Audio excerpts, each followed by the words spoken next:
Hi guys! Ayan, nagpunta po ako sa isang lugar and then nakakita po ako ng mga bougainvillea na nakatanim dito sa lupa. Na talaga naman pong napaka-healthy nila. Ayan, kung titingnan nyo po. Naka-direct po siya sa lupa. Malago siya, pero alaga po siya sa trim. Pero tingnan nyo po, ang dami po nilang bulaklak.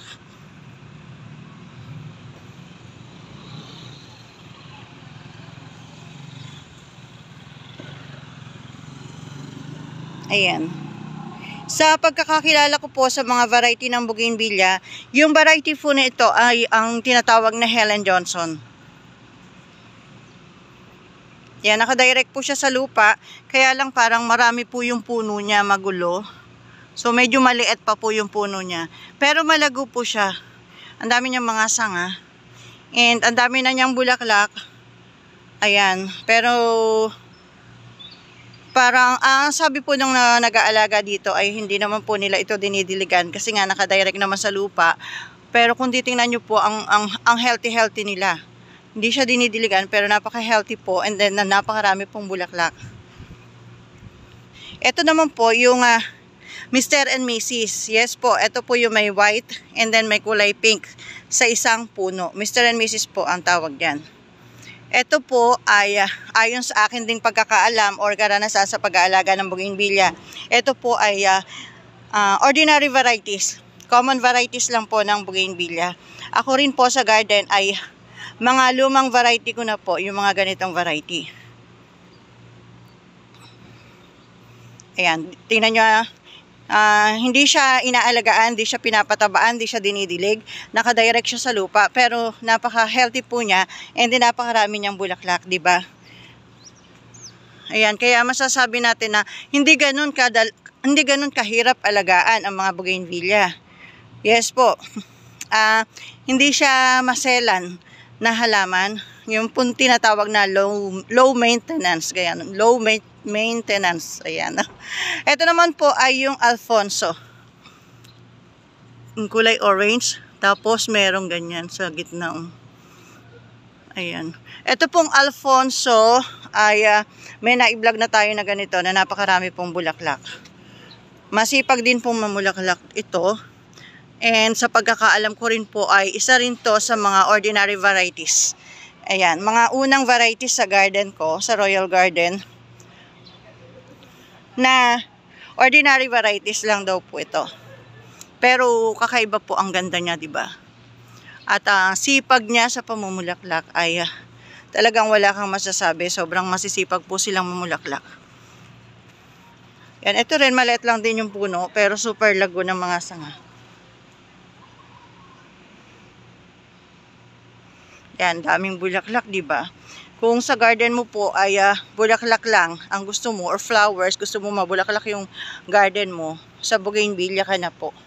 Yan, pili ka lang po ng mga variety na katulad nito na masipag mamulaklak. Ito po ay Alfonso rin. Maliit pa siya, hindi pa siya ganun kalago, hindi pa siya ganun kalaki, pero ang dami rin po niyang bulaklak. Yan. And then ito pong susunod ay hindi masyado pong malaki yung mga puno nila.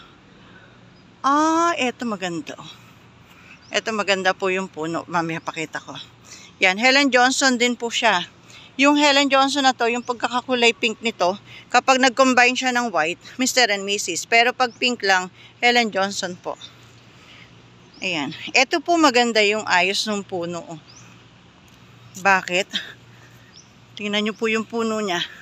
Nakahiga na medyo malaki na. Kapag po ito ay kinuha mo, pinutol mo, ang dating po nito cascade, nakakascade. Yan, sa bonsai po ang tawag dito ay cascade. Nakakascade po yung kanyang style ng puno. Maganda po ito sa octagon pot ilagay. And then tsaka mo igagraft. Ganda. Then eto pa. Tingnan nyo, super lalago, super healthy, pero hindi dinidiligan at hindi rin nilalagyan ng fertilizer. Siguradong hindi. Hindi ko po tinanong, pero siguradong hindi. Dahil hindi naman po dinidiligan. Napakadalang daw po diligan. Pero super lago, di ba? Yan. Helen Johnson din.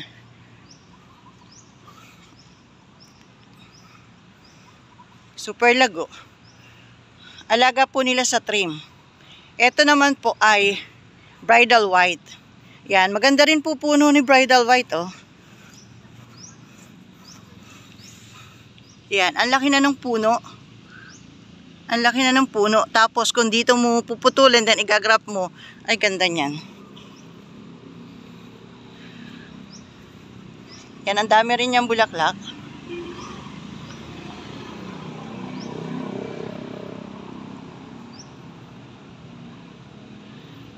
Yan, ang dami rin niyang bulaklak, oh. Ang dami. Para siya mga butterfly na white.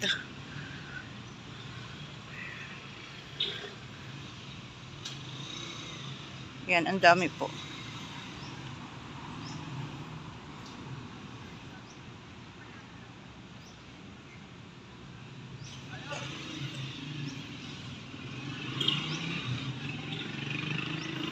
Yan, ang ganda ng bridal white po ito. Ang sipag po mamulaklak nito. Ayan, yung mother plant ko na bridal white, ay, pinahukay ko na po yung malaking bridal white ko. Pinahukay ko na ata. Pinagrap ko na. Ngayon, siya ay isang malaking cascade na king opal na. Yan, na-graph ko na ng king opal. Yung aking malaking bridal white na puno. Yan, bridal white din po ito. Yan. Ang dami, oh. Ang ganda, di ba? Bridal white. Yan, ang ganda po. At ang dami pa po niyang buds, oh. Marami na siyang bulaklak, then marami pa siyang buds. Pag nagkasabay-sabayan, ang ganda niyan, mapupuno sa bulaklak. Tingnan natin ang puno ni bridal white, kung malaki rin. Ah, nakakascade din. Kasi po pag tinanim nyo siya, tapos dumapa siya, hindi siya lumaking patayo. Lumaki siyang padapa, tapos nagsanga. Yun po yung nagiging cascade style. So, nakakascade din ang kanyang puno. Maganda rin siyang hukayin at igrap.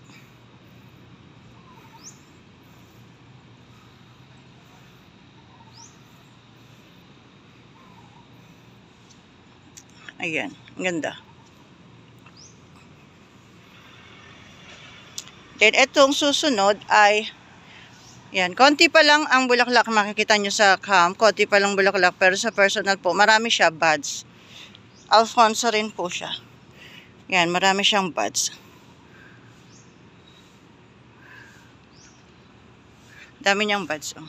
Tapos, tinitrim talaga nila, oh, mga bagong gupit yung iba, eh. Kaya, nakaano siya, nakapabilog siya. Tinitrim nila pabilog. Yan, di pa kalakihan ng puno ni Alfonso. Yan. So, ito po naman susunod natin ay Alfonso rin, pero medyo payat yung puno niya.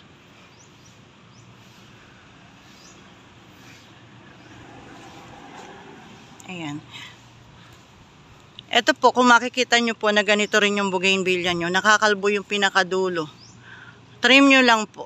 Trim nyo lang, alisin nyo lang yung pumapangit na dulo na yan. At okay na po yan. Mag-uusbong siya ng panibago. Ito po ay isa rin sa magandang variety ng bougainvillea na ordinary lang din. Splash po. Yan, splash. Ganda, oh. Combination po siya sa isang bulaklak,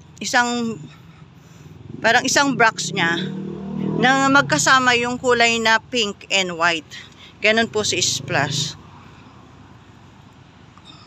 Yan, ang daming bulaklak. Yan, di ba meron din po tayong malaking mother plant na splash sa garden. Ganon din po, ang dami rin po niyang bulaklak. Yan, isa sa ordinary varieties po ng bougainvillea na masipag mamulaklak. Splash. Yan, dami po niyang bulaklak. Yan. Kaya ka nag-aalaga ng bougainvillea dahil sa bulaklak. So, itong splash ay isa sa ordinary varieties na must have kung nagko-collect ka ng mabulaklak na bougainvillea. Isa tong splash sa dapat mong i-collect kasi hindi ka magsisisi na alagaan siya kasi sobrang sipag niyang mamulaklak. Yan, splash.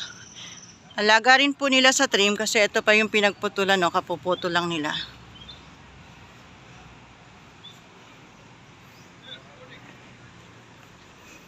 Yan. Ang dami. Daming bulaklak. Then yung puno rin po niya, yan. Malaki na rin yung puno niya. Then nakaka-cascade din siya. Lumaki siya na nakahiga. Kaya cascade style ang tawag sa kanya. Yan, ang ganda. Thank you po.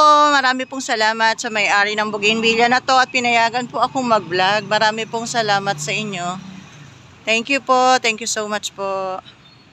Bye po. Thanks for watching.